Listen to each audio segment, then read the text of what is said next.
First Contact and Ultimatum. The midnight blue of deep space stretched endlessly around the Earth exploration vessel Starward as it cruised through the Kuiper Belt. Captain Maya Chen stood on the bridge, her copper eyes scanning the holographic display where icy planetoids glowed like distant stars. The Starward had been dispatched to investigate anomalous energy readings beyond Neptune's orbit, far from the usual patrol routes of Earth's modest space fleet. "Captain, I'm detecting multiple objects approaching," Lieutenant Nasir called out, his fingers flying across the sensor array. "They're moving against the orbital plane at impossible speeds." Chen straightened her back, feeling the familiar tension that came with the unknown. After 15 years in the Earth Space Command, she'd developed instincts that rarely failed her. Right now, those instincts were screaming danger. "Natural bodies?" she asked, though she already knew the answer. "No, ma'am. Definitely artificial. Configuration doesn't match anything in our database." Nasir looked up, his dark eyes reflecting the blue glow of his console. "They're massive, Captain. Largest readings I've ever seen." The bridge fell silent. Humanity had been venturing into space for nearly a century, establishing outposts on Mars, Europa, and Titan. They'd been broadcasting signals into the void for even longer. But in all that time, they had found only microbes and fossil remains of simple organisms, never intelligent life. Until now. "Tactical display," Chen ordered, and the main view screen shifted to show a formation of enormous crystalline vessels, their hulls glittering with points of crimson light. They moved with mathematical precision, surrounding the much smaller Starward with practiced efficiency. "They're transmitting something," Communications Officer Eliza Ramos reported, her voice tight with a mixture of fear and excitement. I think they're attempting to communicate." "Put it through," Chen said, straightening her uniform jacket with a quick tug. The crew needed to see her calm, even as her heart hammered against her ribs. The main screen flickered, and then displayed the image of a being unlike anything human eyes had ever beheld. It had a segmented exoskeleton that gleamed like polished obsidian, with multiple limbs folded precisely around its torso. Its head was crowned with crystalline structures that pulsed with internal light, and 4 compound eyes studied them with cold calculation. "I am Emperor Thrix of the Xerix Imperium," the alien said, its voice resonating with harmonics that made the bridge speakers crackle. "Your vessel has entered space claimed by the Imperium. Identify yourselves." Chen stepped forward, conscious that she was the first human being to speak to an extraterrestrial intelligence. History was being made, and she needed to get this right. "I am Captain Maya Chen of Earth's exploration vessel Starward," she replied, keeping her voice steady. "We were unaware of any territorial claims in this region. We come in peace and would welcome peaceful dialogue between our peoples." The alien made a sound like crystal shards grinding together. "Humans, your species has been observed. Your technological advancement is insufficient. You will be integrated into the Imperium as a servant race. Resistance is counterproductive." The bridge crew exchanged alarmed glances. Chen kept her expression neutral despite her racing thoughts. "Emperor Thrix, there must be a misunderstanding," she said carefully. "Earth is a sovereign world with its own destiny. We have no quarrel with your people and would prefer to establish peaceful relations based on mutual respect." "Primitives do not dictate terms," the Emperor interrupted, the lights in its crystalline crown flashing rapidly. "Your technology is rudimentary. Your defenses inadequate. Submission is the logical choice." Chen noticed the weapons officer's screen flashing warnings. The alien ships were powering up what appeared to be weapon systems. "Emperor, please reconsider," Chen said, signaling her crew to begin emergency protocols with subtle hand gestures. "Conflict would benefit neither of our peoples." "Conflict." The alien's compound eyes shifted patterns. "This is not conflict. This is harvesting. Your species will serve the Imperium or be eradicated." Chen turned to her communications officer and whispered, "Prepare quantum transmission to Earth. Include all scan data of their ships and this conversation. Chief Engineer Kovacs approached her console. Captain, their energy readings are off the charts. If they fire, our shields won't last 5 seconds. The alien emperor spoke again. Your primitive vessel has been scanned and analyzed. Your defenses are negligible. Signal your surrender and prepare for boarding. Chen straightened her back and looked directly at the alien. The people of Earth do not surrender to threats, Emperor Thrix. We have existed for thousands of years without your guidance. We will continue to do so. Foolish, Thrix said simply. You have made your choice. The transmission cut off abruptly.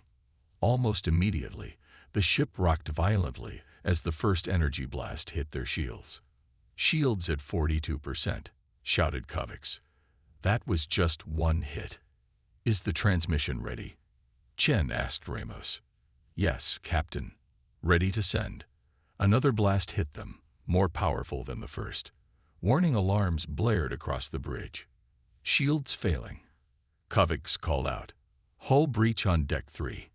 Chen grabbed the edge of her console as the ship shuddered violently. Send the transmission now. Ramos worked frantically at her station. Transmitting. It's going through. The lights on the bridge flickered and died, replaced by the dim red glow of emergency lighting. The ship groaned as another blast tore through its defenses. Chen activated the emergency recorder, knowing these might be her final words. Her voice was calm despite the chaos around her. This is Captain Maya Chen of the Starward. Earth is facing an imminent invasion by a hostile species called the Xerix. They demand our surrender and integration into their empire. They've attacked without provocation. She paused as another explosion rocked the ship, throwing sparks from a nearby console. Do not surrender. Prepare defenses. Her eyes narrowed as she delivered her final message. They want war. You'll get your war. The transmission completed just as the bridge erupted in flames. On Earth, the emergency message from Captain Chen reached the Global Space Defense Command 3 days after the Starward was destroyed. The transmission containing the Xerix threat and the ship's scan data of the alien vessels was first received by the Lunar Monitoring Station. Within hours, every government leader on Earth had seen the footage. Panic spread rapidly. Religious extremists claimed the end times had arrived. Stock markets crashed. Military forces worldwide went on high alert. For the first time in history, humanity faced an existential threat from beyond their world. 7 days after the message arrived, the United Defense Coalition convened in Geneva. This emergency body, composed of representatives from every nation, gathered in a heavily fortified underground facility. The mood was grim as they watched the recording of Captain Chen's final transmission once more. General Haruki Takeda, formerly Japan's defense minister and now appointed head of the newly formed Human Defense Initiative, stood before the assembled leaders. He was a tall man with stern features and gray-streaked hair, his face lined from decades of military service. The Xerix believe us weak, he said, his voice firm and unwavering. They are mistaken. Captain Chen gave her life to warn us. We will not waste her sacrifice. A representative from Nigeria raised her hand. Their technology is clearly far beyond ours. How can we possibly defend against them? Takeda nodded to a woman seated at the side of the room. Dr. Sophia Rice stood and activated the central display, showing detailed analysis of the Xerix ships. We've studied the scan data from the Starward, she explained. Their technology is advanced, yes, but not incomprehensible. Their energy weapons operate on principles similar to our experimental fusion systems. Their hull materials show vulnerabilities to certain frequencies. She paused, allowing her next words to have maximum impact. Most importantly, we'd recovered debris from the Starward's destruction that contains intact Xerix components. The room buzzed with surprised whispers. We have already begun reverse engineering their technology, Takeda continued. We estimate it would have taken us 50 years to develop these advancements independently. Thanks to Captain Chen, we now have a starting point. Across the planet, the greatest transformation in human history began. Factory lines producing commercial goods were rapidly converted to build weapon systems and shield components. University research labs shifted focus to alien technology. Former rival nations shared military secrets and scientific breakthroughs. At the newly constructed Orbital Command Center, Admiral Elena Ruiz studied tactical displays showing simulations of Xerx's attack patterns. Ruiz had been the commander of Atlantic Fleet operations before the alien encounter. Now she was responsible for creating Earth's first true space navy. Their ships move in rigid formations, she told her international team of officers. They rely on overwhelming firepower rather than tactical flexibility. We'll adapt their technology against them, but fight in our own way. The display showed smaller, more agile Earth vessels darting between the larger Xerx ships. We cannot match them ship for ship, Ruiz explained. So we won't try. We'll build vessels designed to exploit the weaknesses Dr. Ruiz has identified. One officer looked doubtful. Sir, even with their technology, we're outnumbered and outgunned. Ruiz smiled grimly. Throughout history, humans have faced stronger enemies. We survived because we adapted. We're not just building ships, we're creating new tactics that Xerx have never encountered. In orbit around Earth, massive construction platforms took shape. Shipyards built in haste produced vessels, incorporating the reverse-engineered alien tech. The first prototype, the Defiance, was completed in record time. Scientists working around the clock made breakthrough after breakthrough. Dr. Rice's team discovered that Xerx shielding systems could be disrupted by specific electromagnetic frequencies. Weapon systems were developed to exploit this weakness. 6 months after the first contact, Earth had built a small but capable defense fleet. Military personnel from all nations trained together in the new ships, learning to operate technology that would have seemed like magic a year earlier. Admiral Ruiz gathered her officers on the bridge of the Defiance for its maiden voyage. The ship hummed with power systems based on Xerx designs, but improved by human ingenuity. The enemy believes they know what to expect from us, she told them, looking at each face in turn. They see a primitive species they can easily conquer. They expect us to cower or fight conventionally and lose. She activated the ship's main drive, and the Defiance moved away from Earth with a grace that belied its deadly purpose. We won't fight as they expect, Ruiz told her officers, her eyes reflecting the stars beyond the viewport. Humans have always excelled at the unexpected, and soon, that Xerx will learn what Captain Chen meant by her final words: resistance and counterattack. The Earth fleet waited silently in the shadows of Jupiter's many-moons. 12 ships hidden among Ganymede, Europa, and Callisto, powered down to minimal systems to avoid detection. For 3 weeks, they had practiced and prepared, watching as Xerx supply vessels followed the same route through the solar system, clearly unconcerned about any human threat. Admiral Elena Ruiz stood on the bridge of the UE Defiance, Earth's first true warship built with adapted alien technology. It was smaller than the Xerx cruisers, but faster and more maneuverable. Ruiz watched the tactical display as 7 red dots approached. 5 Xerx supply ships escorted by 2 warships. They're right on schedule, said Navigation Officer Lin. Arrogant. They don't even vary their course. Ruiz nodded. They think we're hiding on Earth, building static defenses. They don't expect us out here. She touched her communication panel. All ships, prepare to execute on my mark. The Xerx ships drew closer, their crimson energy signatures bright on the tactical screens. Now, Ruiz said calmly, attack pattern Omega. The Earth fleet powered up simultaneously. The Defiance and 3 other ships launched from Ganymede's shadow. 3 more vessels emerged from behind Europa, while the remaining ships appeared from Callisto's dark side. All weapons hot. Weapons Officer Zhao reported. Target locked on lead escort. Ruiz watched as the Xerx ships registered the sudden appearance of the Earth fleet. Their formations began to shift, but too slowly. Fire, ordered Ruiz. The Defiance released a barrage of modified plasma weapons, based on Xerix technology, but adjusted to frequencies their shields couldn't block. The blue energy pulse struck the lead escort ship, bypassing its shields and tearing through its hull. The Earth ships executed their carefully planned maneuvers, attacking from multiple angles. The Xerix, accustomed to enemies who fought in predictable patterns, struggled to respond to this seemingly chaotic human assault. "Second escort is targeting us," Zhao warned.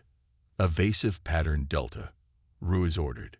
The Defiance rolled and changed direction with an agility no Xerix ship could match. The enemy's energy blast missed by kilometers. The battle lasted less than 20 minutes. When it ended, both Xerix escorts were crippled, and 3 supply ships had been captured. The remaining 2 supply vessels jumped into faster-than-light travel, escaping back toward the outer system. "Let them go," Ruiz said. "We want them to report what happened here." She turned to her communications officer. "Signal the boarding teams. Secure those ships and any prisoners." On the captured Xerix supply cruiser designated Target 2, Commander Liam Okafor led his boarding team through the alien corridors. The ship's interior featured geometric patterns that seemed to shift subtly, creating disorienting effects for human eyes. The lighting pulsed with rhythms that gave some team members headaches. "Life signs ahead," said Lieutenant Diaz, checking her scanner. "One signature different from the others we've encountered." They approached a sealed door. Technical specialist Chung plugged a device into the alien panel, running the code sequences they'd developed to hack Xerix systems. "Got it," he said as the door slid open. Inside was not the typical Xerix crew member they had expected. This alien was larger, its exoskeleton adorned with intricate crystalline patterns. It wore what appeared to be an ornate uniform. An officer, Okafor realized. Maybe even the captain. The alien stared at them with its compound eyes. It made no move to attack or escape. Okafor ordered his team to secure the room, then approached the alien. He activated the translation device developed from Captain Chen's first contact recording. "I am Commander Liam Okafor of Earth," he said. "You are now our prisoner." The alien's crystalline crown pulsed with light. "I am Sub-Commander Vex Trix of the Xerix Imperium." The translation came through. "You fight with our weapons. How is this possible?" Okafor didn't answer that question. Instead, he asked one of his own. "How many ships does your invasion fleet contain?" The alien's eyes shifted patterns. "The Imperium's might is beyond your comprehension, human. What you have achieved today is meaningless." "Then you won't mind telling us," Okafor pressed. After a moment's hesitation, the alien responded. "The first wave consists of 50 warships and support vessels. The second wave will bring colonization units." Okafor kept his expression neutral despite the shock. Earth had built 12 ships in 6 months of frantic work. They would need many more. "When will they arrive?" "The main fleet will enter this system in 30 of your days," Vex Trix said.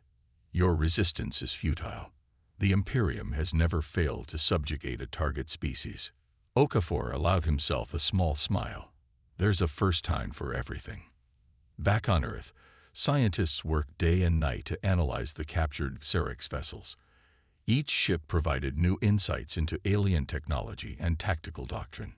Most importantly, they contained intact faster-than-light drives, technology humanity might have taken centuries to develop independently. In a secured facility beneath the Swiss Alps, Dr. Sophia Reis led a team of the world's brightest minds as they dissected Xerix systems. The room was a hive of activity, with holographic displays showing complex schematics and equations. "Their technology is incredibly advanced," Reis explained to General Takeda during his inspection. "But it's also remarkably rigid. They don't innovate. They perfect a design and then mass-produce it without variation. A weakness we can exploit?" Takeda asked. "Absolutely." Reis gestured to a particular set of schematics. "Their sensors are calibrated for specific frequencies. Anything outside those parameters is effectively invisible to them. You're saying we can hide from them?" "Better than that. Rice said with a fierce grin. "We can make them see things that aren't there." Takiva nodded, understanding immediately. "Phantom ships, decoys." "Exactly. And there's more." She led him to another station where a team was working on weapons development. "We've modified their energy weapons to operate on fluctuating frequencies. Their shields are designed to block fixed-frequency attacks. Ours shift constantly. How effective will this be?" "In simulations, our modifications penetrate their shields 84% of the time. They'll have to completely redesign their defensive systems to counter it." Takeda allowed himself a rare smile. "Outstanding work, Doctor." "There's something else you should see," Rice said, leading him to a secure chamber where Vextrix was being held. The alien sat motionless in a specially designed containment area, its compound eyes following their movements. "We've been interrogating the prisoner," Rice explained, "not just about their military capabilities, but about their society, their psychology." "And what have you learned?" "That Xerix Imperium is ancient, millions of years old by our standards. They've conquered hundreds of species, but they have a rigid caste system and a deeply hierarchical command structure. They have protocols for everything." "How does that help us?" "They have no concept of guerrilla warfare, General. No understanding of asymmetric tactics. They expect enemies to either submit immediately or mount conventional defense operations that they can overwhelm with superior firepower." Takeda studied the alien thoughtfully. "They've never faced humans before." 28 days after the Jupiter ambush, long-range sensors detected the Xerix main fleet entering the solar system. Just as Vextrix had said, it consisted of 50 ships, massive warships bristling with weapons, flanked by smaller support vessels. In Earth orbit, Admiral Ruiz stood on the bridge of the Defiance, now the flagship of humanity's expanded fleet. In the 6 weeks since their first victory, Earth had built 30 more ships, each incorporating improvements based on what they'd learned from the captured vessels. "They're proceeding directly toward Earth," reported Officer Lin. "Standard formation, just as intelligence predicted." Ruiz studied the tactical display. The Xerix fleet moved in perfect geometric patterns, beautiful in their precision, but utterly predictable. "Deploy Phase 1, she ordered. Across the solar system, small unmanned drones activated, broadcasting signals designed to mimic Earth ships. The Phantom fleet appeared on sensors, seemingly gathering near Mars. "They've detected our decoys," Lin reported. "The Xerix fleet is dividing. 20 ships are breaking off to intercept the Phantom fleet." Ruiz nodded. "Exactly as planned. Deploy Phase 2. From concealed positions in the asteroid belt, 15 Earth ships powered up and accelerated toward the divided Xerix fleet. At the same time, hundreds of tiny missiles launched from hidden bases on Mars moons, Phobos and Deimos. "The missiles are registering as ships on their sensors," Lin confirmed. "Time to real-time engagement?" Ruiz asked. 3 minutes, Admiral." Ruiz opened a channel to the entire Earth fleet. "All ships, this is Admiral Ruiz. The enemy outnumbers us. Their individual ships are more powerful than ours. But we have something they don't. The understanding that rules are meant to be broken." She paused, thinking of Captain Chen's sacrifice. They came expecting to find a primitive species easy to conquer. Instead, they'll find a species that has survived countless threats by adapting, by thinking differently. Today, we show them what humanity is truly capable of. Execute Battle Plan Phoenix. The Earth fleet dispersed into seemingly random patterns, each ship following its own trajectory toward the Xerix formation. To the aliens, it must have looked like madness. No coordination, no recognizable tactics. "They're trying to realign their formation," Lin reported. "They can't establish a coherent firing solution." "Hold course," Ruiz ordered. "Weapons free when in range." The Earth ships dove into the heart of the Xerix formation, weaving between the massive alien vessels. At point-blank range, they unleashed their shifting frequency weapons, bypassing the Xerix shields and striking directly at vulnerable systems. The battle was chaos, precisely the kind of chaos humans excelled at. While the Xerix attempted to maintain their rigid formations, Earth ships darted between them, attacking from unexpected angles before retreating. Xerix flagship is adjusting course, Lin reported. They appear to be targeting our command ship directly. Let them come, Ruiz said calmly. Prepare to execute Maneuver Chen. The massive Xerix command ship accelerated toward the Defiance, its weapons powering up for what would surely be a devastating strike. At the last possible moment, Ruiz gave the order. Now. The Defiance executed an impossible turn, diving beneath the Xerix flagship. As it passed, it deployed a special payload, a device developed from Vextrix's unwitting revelations about Xerix neurobiology. The psychonic pulse detonated against the flagship's hull, penetrating its shields as if they weren't there. Inside, the crystalline neural networks of the Xerix crew were temporarily disrupted, not enough to cause permanent damage, but enough to create utter confusion. Direct hit, Zhao reported. Their systems are in disarray. All ships, Ruiz ordered, concentrate fire on the flagship's propulsion systems. The Earth fleet converged on the disoriented Xerix command ship, their weapons striking with surgical precision. Within minutes, the massive vessel was dead in space, its engines destroyed. Across the solar system, the battle continued for hours. But without coordinated command, the Xerix advantage in numbers and firepower was negated. Ship by ship, the alien fleet was disabled or destroyed. When it was over, 17 Xerix vessels remained intact but disabled. Earth had lost 8 ships, with several more damaged but salvageable. It was a cost measured in brave lives, but far less than the extinction the Xerix had planned for humanity. Admiral Ruiz stood on the bridge of the Defiance, watching as boarding teams secured the Xerix flagship. Emperor Thrix himself had been captured, his crystalline crown dim with defeat. Open a channel to the remaining Xerix vessels, she ordered. When the connection was established, she spoke clearly and firmly. This is Admiral Alina Ruiz of the United Earth Fleet. Your Emperor is in our custody. Your fleet is defeated. Return to your homeworld with this message. Earth is not yours to conquer. We do not seek war, but as Captain Chen promised, if you want war, you'll get your war. She paused, allowing her words to sink in. Or you can choose another path. We offer terms for peace between our peoples, based on mutual respect and recognition of sovereignty. The choice is yours.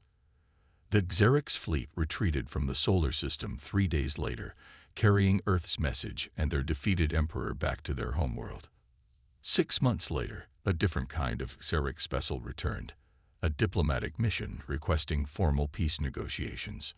In the Geneva Council chamber, Admiral Ruiz and General Takeda sat across from the Xerix diplomats. The lead diplomat, its crystalline structures glowing with subdued light, spoke first. The Imperium has existed for millions of years, it said. In all that time, no species has done what yours has accomplished. You adapted our technology, countered our tactics, and defeated a superior force through unpredictability. That's what humans do, Ruiz replied simply. We adapt. We overcome. We survive. The Imperium wishes to learn from humanity, the diplomat continued. We offer alliance instead of subjugation, exchange of knowledge instead of conquest. Takeda leaned forward. And what guarantee do we have that you won't return with a larger fleet once you've learned all you can from us? The Xerix diplomats' compound eyes shifted in what they now recognized as an expression of respect. You have already shown us what would happen if we tried.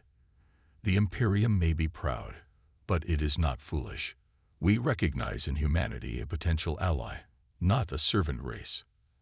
As the negotiations proceeded, a memorial service was held aboard the newly commissioned UES Maya Chen, named in honor of the captain whose sacrifice had given Earth the warning it needed. Her final message had become a rallying cry for humanity's defenders. They want war. You'll get your war. Those words had proven prophetic. Xerix had wanted war, and humanity had given them exactly that, just not the kind of war they expected. Instead, they received a lesson in human ingenuity, adaptability, and determination.